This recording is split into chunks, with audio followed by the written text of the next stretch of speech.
Hey guys, how's it going? Welcome back to my booktube channel, Pretty Little Bibliophile. I'm Nika, and as you can see from the title, today's video is going to be my unboxing of the Lock the Box box. So I'm really excited and I hope you are as well. If you like this video, don't forget to click on the thumbs up icon down below so that it'll be good for me, and you can definitely subscribe if you haven't already. And without further ado, let's get started.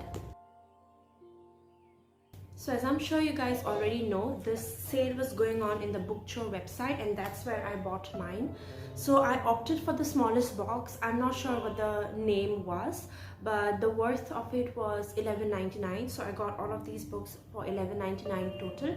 And now I'm just going to open it up and see what the books I ordered were, because I've actually forgotten.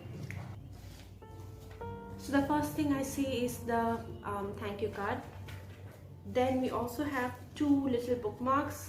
At the back we have Bookchore, and then this is the one Ghostwriter, and the other one is this, what is it, bookmarks, just a simple bookmarks one.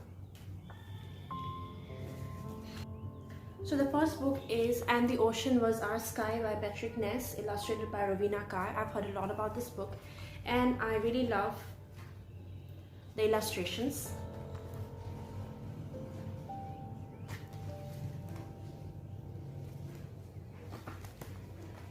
Here's another. So I think those are really pretty, and let me share the synopsis with you all. Call me Bathsheba. The whales of Bathsheba's spot live for the hunt. Led by the formidable Captain Alexandra, they fight a never-ending war against men. So it has been, so it always shall be.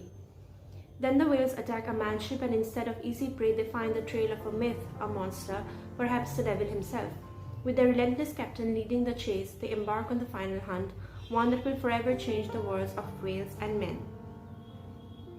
So yeah, really excited, and this really gives me Moby Dick vibes. Oh, it is actually this is a haunting tale of power and obsession that turns the story of Moby Dick upside down. So it does take inspiration from the Moby Dick story by Herman Melville.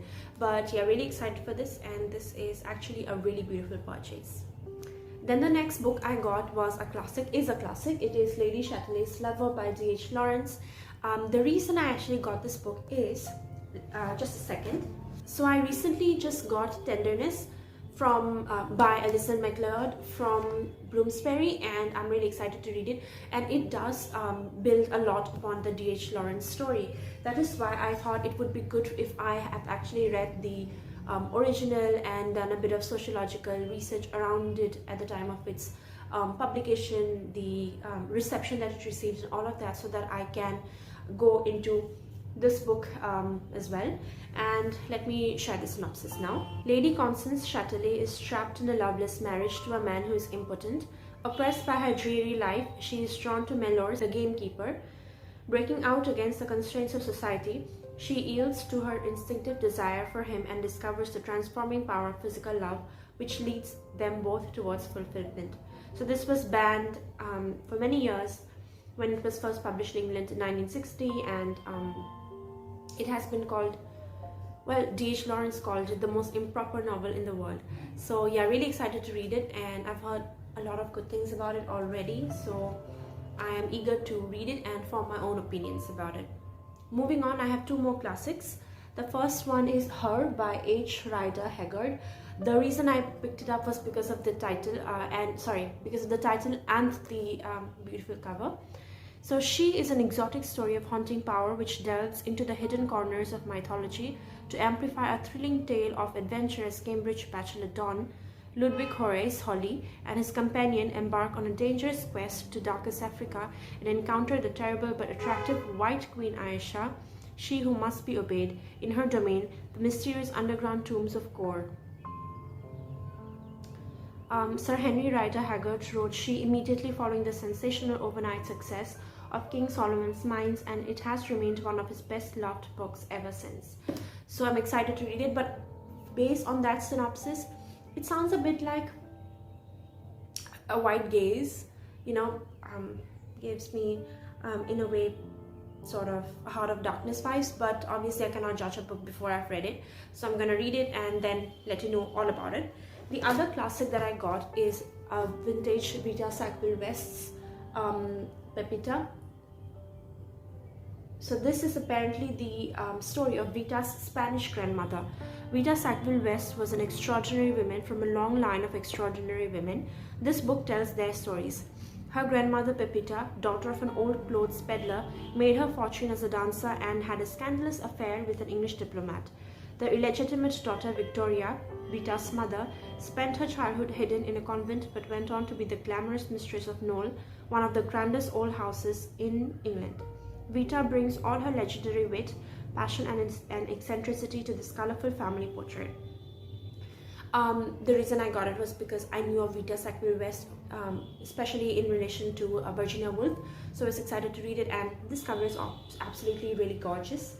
So I got it, and I definitely think this is a steal deal. Then I got a Toni Morrison, and we have here Mouthful of Blood, and this is a collection of essays, speeches and meditations. I have read Morrison's The Bluest Eye and Beloved, and I really love them, and everything that they signified, and the writing style, as well as the people portrayed, sociological impacts on the people, you know, during those times and all of that. So I was thinking, since this is available, why not get it for myself as well? And this is a non-fiction piece of work, obviously, so I'm excited to read more of her ideology in real life as opposed to just her fiction. So yeah, I got this one. The next book I got has been on my wish list for a really long time, and I'm so glad that I got it during the sale. It is Letters to Change the World, From Pankhurst to Orwell. In an era where the liberties we often take for granted are under threat, Letters to Change the World is a collection of inspiring letters offering reminders from history that standing up for and voicing our personal and political beliefs is not merely a crucial right, but a duty if we want to change the world. So it contains George Orwell's warning on totalitarianism, Martin Luther King's letter from a Birmingham jail, Albert Camus on the reasons to fight a war, Emmeline Pankhurst rallying her suffragettes, Nelson Mandela's letter to his children from prison, and Time's Up on the abuse of power. So obviously I thought this was going to be a very thin book, but it's a hardcover and it's also quite thick. So excited to read it and let you know. So the next book I got is one I consider myself very lucky to have got, and it is Upendranath Ashik's In the City, A Mirror Wandering, and this has been described as a Proust of Indian literature. I actually know nothing about this book. The reason it stayed with me was because I don't remember who exactly, but somebody put it up in their stories, Instagram stories, that this is a very important book for everyone to read and all of that, and I was really intrigued by it, and I think it really stayed on in my mind, because when I came across this book in the sale, I just I bought it immediately without any further thought. Unfolding over the course of a single day, Ashik's sweeping sequel to Falling Walls explores the inner struggles of Chetan, an aspiring young writer, as he roams the labyrinthine streets of 1930s Jalandhar, haunted by his thwarted ambitions but intent on fulfilling his dreams. Married to a woman he does not love while pining for another man's wife, Chetan must also face the prospect of taking up a dead-end job in the wake of his recent failures in Lahore and Shimla. As he trudges around Jalandhar, constantly running into people he'd rather avoid, he finds himself confronting the tangled memories and fears that assail him. Burdened and evocative, In the City, A Mirror Wandering is an exploration of a dynamic, bustling city, as well as the richest tapestry of human emotion that consumes us all. So, really excited to read it. Although I do have to check if I can read this without reading the prequel Falling Walls. If I can, well and good. Otherwise, I'll have to get Falling Walls as well. So and it has been translated by Daisy Rockwell, because I'm assuming originally, let's see what the original language is, Hindi. Alright, so really excited to read this. Then I got a book that I think my philosophy teacher will be very happy that I got, and it is The Essential Epicurus, Letters, Principle, Doctrines, Vatican Sayings and Fragments, translated with an introduction by Eugene O'Connor. It's basically about Epicurus and everything he wrote, he said, all of that, all the letters, basically. I know nothing about this, but okay. Epicureanism is commonly regarded as the refined satisfaction of physical desires. As a philosophy, however, it also denoted the striving after an independent state of mind and body, imperturbability, and reliance on sensory data as the true basis of knowledge. So I'm excited to read it, and yeah, I think this will be really beneficial for me in the academic sense of the word as well. So yeah. And the last book that I got is A House of Names by, I don't know how to pronounce this, but is it Colm Tolbin? So basically it's very much inspired from Iphigenia at Aulis. If you know, on the eve of a great battle, a father commands the death of his daughter to save his army.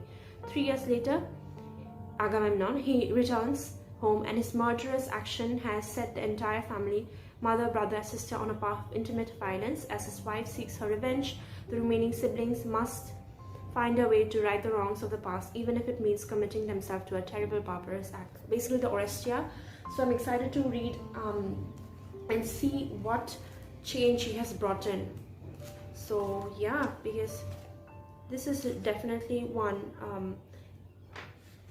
important Greek myth, and I've read the original Orestia trilogy, so I'm excited to see how it goes with, you know, Clytemnestra, Orestes, Agamemnon, Iphigenia, and what was the daughter's name? Electra? I'm not sure, but yeah, excited to see how this this goes. So all right, let me try and hold the pile up. So these are all the books that I got in this sale, and I'm really happy because I do think that even though I paid $11.99, let's say $1,200, I got books that are worth much more than that, because some of these have the price stickers at the back. So this one was $4.50, this one was $5.99 retail prices, I mean. Then this one was $3.99.